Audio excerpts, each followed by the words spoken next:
நான் பிளாட்டோவை குறிக்கும் என்று சொல்லுகின்ற அவர் அதற்கான ஏற்ற தடைவிட எதையும் குறிக்கவில்லை.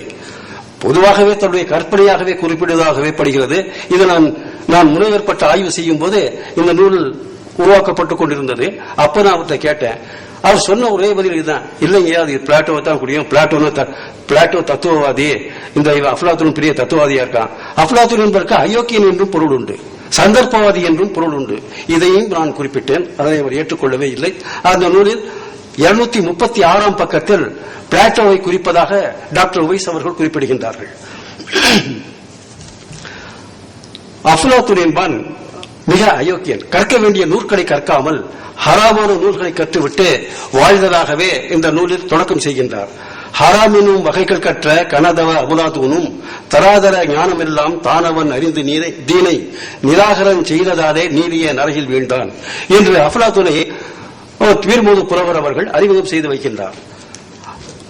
கற்க வேண்டிய நூல்களை எல்லாம் கற்காமல் தேவையில்லாத நூல்களை கற்று அவன் தீனை நிராகரம் செய்ததாகவும் நரகத்தில் வீழ்ந்ததாகவும் அறிமுகம் செய்து வைக்கின்றார். இவ்வாறு அஃப்லாத்தூனை அறிமுகப்படுத்தும் தக்கலை பீர்மூது புலவர் அவர்கள் அவன் பிறந்த வரலாற்றை பின்னோக்கு உத்தியாகவே கொள்கின்றார். அவன் எப்படி பிறந்தான் என்பதற்கான ஆதாரங்கள் பிற்பகுதியில் தருகின்றார். அது அந்த பிற்பகுதியில் தருகின்ற பகுதிதான் இங்கு நம்ம அகரகை படலத்துடன் பெரிதும் ஒன்றுபடுவதாகவே அமைந்திருக்கிறது. இந்திர நகர் என்ற ஒரு ஊர், அந்த ஊரில் அவுலியா என்ற ஒரு அமீர் வாழ்கிறார். அவுலியா என்பதற்கு இந்த தவசீலர் என்று பொருள். அமீர் என்ற ஒரு தவசீலர் அந்த இந்திர நகரில் வாழ்கிறார். இந்திர நகர் தவசீலர் அமீர் வாழ்கின்றார். அவருடைய மனைவி மிக எழிலார்ந்தவள். அந்த மனைவியோடு வாழ்கின்ற போது அந்த ஊர் அரசன் மிக தீயவன், கொடியவன், மிகுதியாக மாயாஜாலங்களை கற்றவன். அவன் என்ன செய்கிறான், எந்த ஒரு பெண்ணை பார்த்தால் உடனே அவளை அனுபவிக்க வேண்டும் என்று ஆசை கொண்டவன். எனவே இந்த கனதவ அமீருடைய மனைவியை பார்த்த அவன் அவளை அனுபவிக்க வேண்டும் என்று ஆசை கொண்டு சேவலை போல அந்த வீட்டில் கூவுகின்றார். இரவு நேரத்தில் சேவலை போல் கூவுகின்றார். அமீர் எழுந்து சென்று, அமீர் பொழுது புறந்து விட்டதாக கருதி எழுந்து நதிக்கு நீராடச் செல்கின்றார். ஆனால் அவர் செல்லுகின்ற போது இந்த அரசன் எலி வடிவாக அந்த தவக்குடிலுக்குள் நுழைந்த அவன் மறுபடியும் மாநில வடிவம் கொண்டு அந்த அமீரின் மனைவி தீண்டலுடுகின்றான். ஆனால் அவள் அவையும் கூறி ஓலமிடுகின்றாள். இதுவரைக்கும் சொன்ன கதை அப்படியே உங்களுக்கு அகலிகை படத்துடன் ஒன்றுபடுவது புரியும் என்று கருதுகின்றேன். ஏன்னா கௌதமர் என்ற முனிவர் தவக்குடியில் வாழ்கின்றார். அவருடைய மனைவி அகரிகை. அந்த அகரிகையை ஆசைப்பட்ட இந்திரன் சேவலை போல் கூவுகின்றான். சேவலை கூவிய மாத்திரத்தில் கௌதம முனிவர் எழுந்து நீராடச் செல்கின்றார். சென்று அவர் அங்கே பொழுது புலரவில்லை என்பதை அறிந்து திரும்பி குயிலுக்கு வருகின்றார். தன் மனைவி சோரம் போய் கொண்டிருப்பதை பார்க்கின்றார். இதே போலதான் இதைத்தான் இங்கே அமீரும் காணுகின்றார். தன் மனைவி மாற்றானின் கையில் அகப்பட்டு தவிப்பதை பார்க்கிறார். ஆனால் அந்த மனைவி அபயம் கூறுகின்றாள், தன்னை காப்பாற்றுமாறு ஓலமிடுகின்றாள். ஆனால் காப்பாற்றுவதற்கு யாரும் இல்லை. அதே சமயம் அமீர் அந்த அறைக்குள் நுழைகின்றார். தன்னுடைய மனைவியை பார்த்த உடனே அல்லாவை கூவுகின்றார். தன் மனைவி கல்லாக போகுமாறு சபிக்கின்றார். அவளை தீண்டிக் கொண்டிருக்கக்கூடிய அரசன் பெண்ணாகி 1000 ஆடவருடன் கூடுமாறும் கூறுகிறார். 1000 ஆடவருடன் கூறுமாறு சபித்து விட்டு இருக்கிறார். அந்த மனைவி கல்லாக விடுகிறார். இதே நிலைதான் நாம் அகரிகையிடையில் பார்க்கின்றோம். தேவேந்திரன் தீண்டிக் கொண்டிருப்பதை பார்த்தவுடனே பார்க்கின்றார், ஓலமிடுகின்றார். ஆனால் இங்கே அமீருடைய மனைவி மறுத்து ஓலமிடுகின்றாள். ஆனால் அங்கே அவ்வாறு இல்லை. தக்கது அன்று என்று ஓராள் என்கிறார் கம்பர். புக்கவளோடு காம புதுமண முதுவின் தேரல் ஒக்க உண்டு இருந்தலோடும் உணர்ந்தனள். புக்கவளோடு காம புதுமுனல் முதுவின் தேரல் ஒக்க உண்டு இருந்தலோடும் உணர்ந்தனள். உணர்ந்த பின்னும் தக்கது அன்று என்று ஓராள்.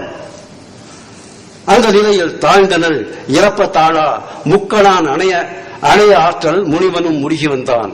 முடுகி வந்த முனிவன் தன் மனைவி அந்த தேவேந்திரன் கையில் சிக்கொண்டு சிரமப்படுவதை நோக்கினார். உடனே சாவு விடுகின்றார். 1000 மாதற்குள்ள அறிகுறி உனக்குண்டாக ஏயினன் அவையெல்லாம் ஏய்ந்தன. இமைப்பின் முன்னும் எல்லாமே சேர்ந்துருச்சு. 1000 மாதற்குண்ட அறிகுறி உனக்கு தோன்றுக என்று கூறுகின்றார் அந்த முனிவன். மெல்லிய லாளை நோக்கி விளைவுகள் அணையனியும் கல்லியல் ஆதி என்றான். கருங்கல்லாய் மனுகு வீழ்வார். இதேதான் அமீருடைய மனைவியும் கருங்கல்லாய் மனுகு வீழ்ந்தாள். அவர் கல்லாக போகுமாறு சேவித்தார். 1000 மாதற்குள்ள அறிகுறி அறிகுறியை போல 1000 மாதரை போன்றே 1000 ஆடவரை வேசியாகி 1000 ஆடவரோடு கூடுவாயாக என்று சாவு விட்டு சென்றாள்.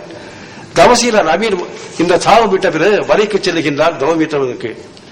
அரசன் பெண்ணாக மாறி வேசியானாள். தினம் 100 பேருடன் கூடி கழிப்புற்றாள்.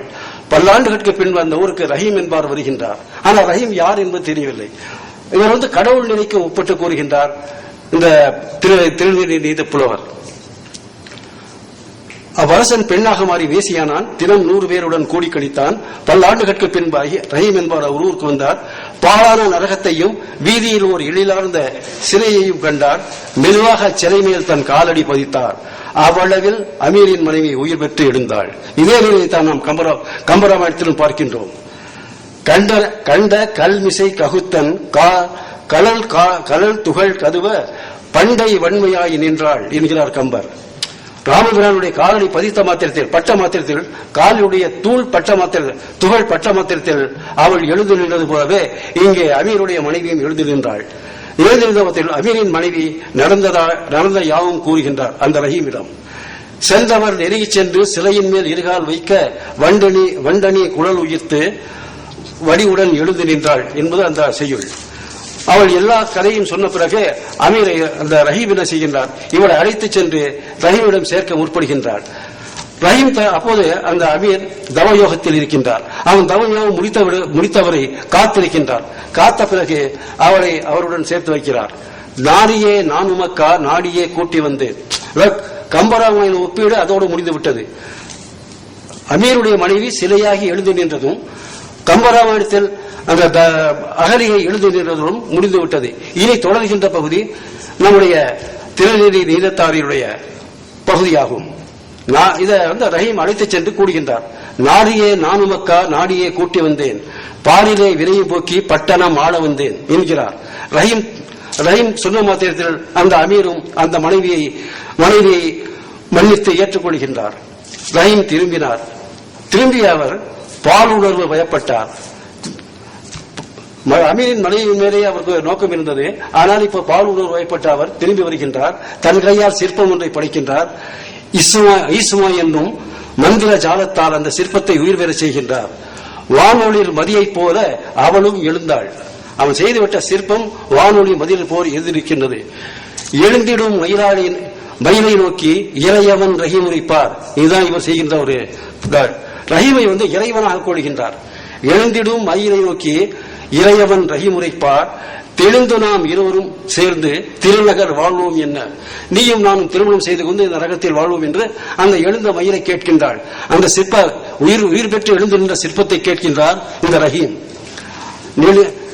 நெளிந்து உடல் உருவமாக நீரனை செய்ததாலே அழிந்ததா இறையும் நீர்தான், அன்னையும் பிதாவும் நீரே என்கிறாள் அவள்.